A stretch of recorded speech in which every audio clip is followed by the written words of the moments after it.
মিরপুরে টেস্ট ক্রিকেটে আফগানিস্তানের বিপক্ষে বাংলাদেশের রেকর্ড জয়, রানের ব্যবধানে সবচেয়ে বড়।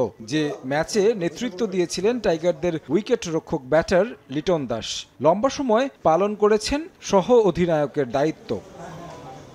নাজমুল হোসেন শান্ত যখন টি-20 অধিনায়কত্ব ছাড়ার ঘোষণা দিলেন, তখন আবারও আলোচনায় লিটন। গেল ডিসেম্বরে ভারপ্রাপ্ত অধিনায়কের দায়িত্ব নিয়ে টি-20-র 2 বারের বিশ্ব চ্যাম্পিয়ন ওয়েস্ট ইন্ডিজকে তাদের মাটিতেই হোয়াইট ওয়াশ করেছেন। এছাড়া উইকেট রক্ষক হওয়ায় মাঠ পরিচালনায় আছে বাড়তি সুবিধা। তবে কি ভাবছেন লিটন দাস, দায়িত্ব নিতে তিনি কতটা প্রস্তুত? উইকেট কিপার যখন ক্যাপ্টেনও না থাকে, ম্যাক্সিমাম ফিল্ড সেটআপ কিন্তু সেই করে। আর একটা উইকেট কিপারের ভিশন সবচেয়ে ভালো হয়।